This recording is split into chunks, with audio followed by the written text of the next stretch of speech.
You are my first crooner that I've ever interviewed. Really? Yes.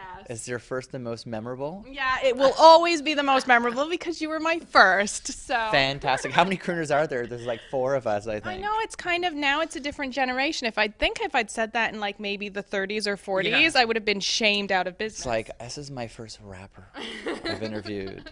I discovered when I was growing up, my parents used to love Dean Martin. They used to play Dean Martin all the time, and I was like, Dean Martin, you know. But and then I grew up and I went through a few hardships, and now I'm like Frank Sinatra, Dean Martin. I think you have to like live a little bit to understand the stories that are coming out in their voices. So I kind of stumbled into it as well. When I was a kid growing up, when you're in like high school or like, kind of the late grade 7 and 8 and 9, 10, 11, you're listening to what most of, your fellow friends are listening to: pop music, rock music, electro. And I used to love listening to mixtapes, very not croonerish.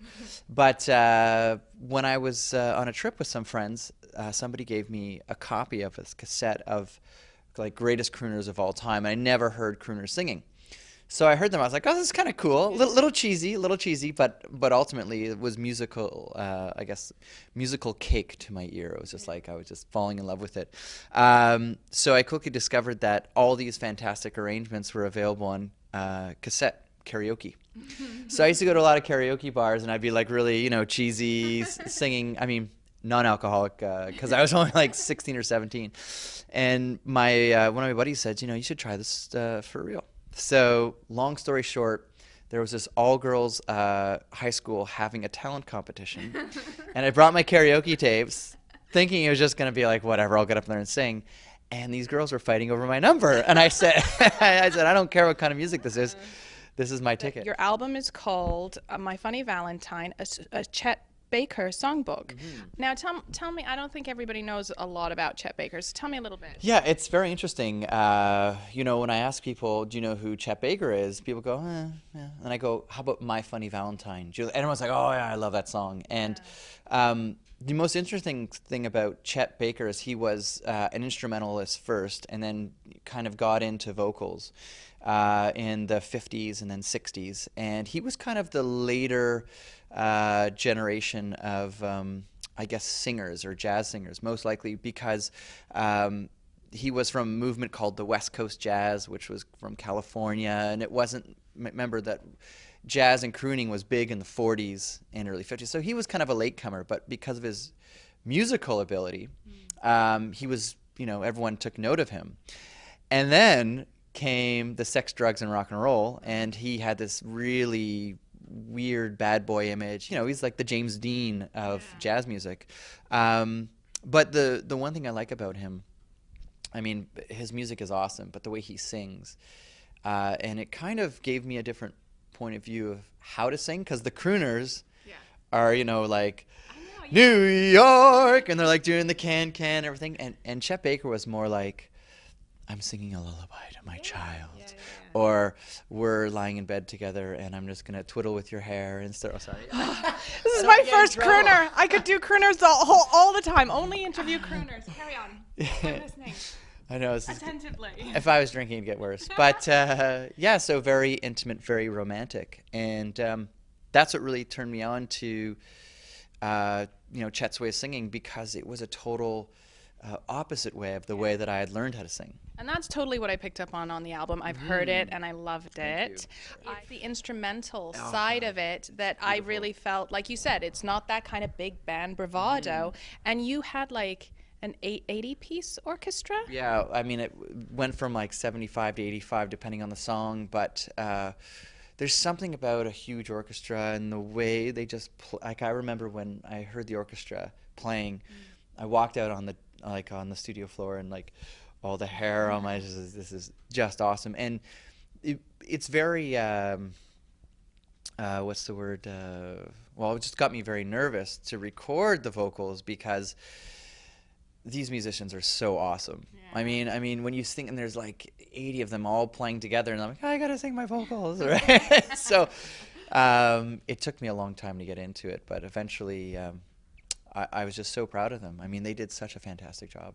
Did you have any collaboration with them as far as how the instrumentals was going to go and how were you very hands-on with that, or was it like, hey, you guys know what you're doing? Well, I mean, everybody knows me as being kind of a control freak. So, like, no one's going to take care of yourself better than you are. It's like, once you understand that and believe it, it makes life a lot easier, because then you don't impose your wishes on somebody else, and at the same time you understand that your life isn't their life.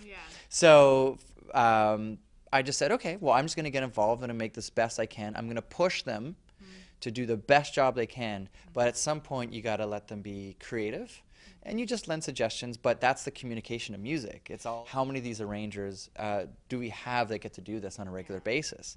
So this is like the big project, because next time we'll do it might be in a year. So it really gets the chance to get all our creative kind of juices out in the air and flowing. And speaking of which, you had some amazing people on your album, and Arturo Salvador was one of Arturo Sandoval. Sandoval was one of them. And I had this little bit of a phase where I Googled him on YouTube all the time, and I was watching him. The guy is insane. Like, he's amazing trumpeter. So tell me a little bit about getting to work with him. Well, the first thing I wanted to do when I was putting this project together was I wanted to work with Arturo. That was my first choice. The funny thing is actually on one of the tracks, the My Funny Valentine, I had envisioned for him to play this crazy solo. And when I sent him the sheet music, I actually had the melody put in, just as a frame of reference. And he played it, the melody. And I was like, that's perfect. So sometimes when you get to work with someone that great, it's just, he's like, I was going to do that, but I think the melody would have worked better. So like his intuition. Absolutely, it was the best. Now, who was it you sang with on the last song? There was one person by the name of Ryan Altwert. He's from a vocal group called Straight No Chaser. He's also Straight No Chaser. Okay. and he's a big fan of Chet Baker. Okay. And we had talked about doing this duet long time ago, and he tracked all the parts.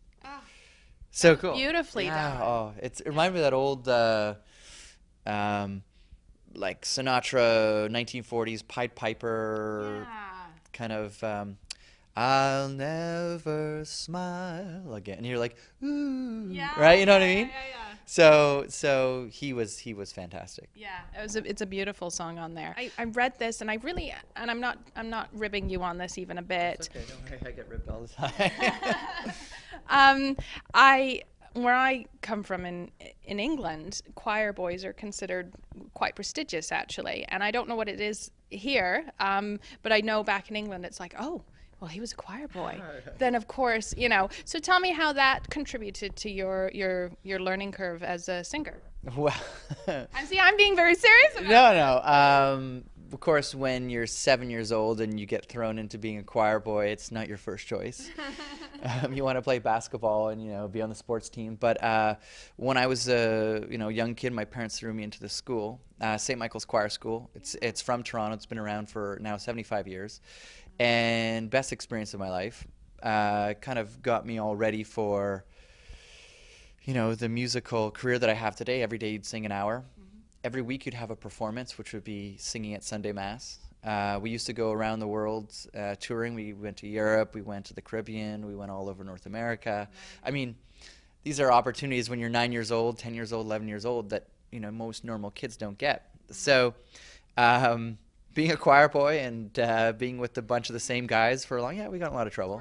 I might as well at this point ask you for a request for an upcoming album. Can I do that? Can I submit a nomination? What are you going to give me? My favorite one of that generation is Nice and Easy. Oh, great song. I know, isn't it just? So I'm asking a nomination. Would you consider putting? Let's take it nice and easy. We're gonna be oh so easy for us to fall in love. Your turn. That's all I got. That's the next lyric. That's all I got.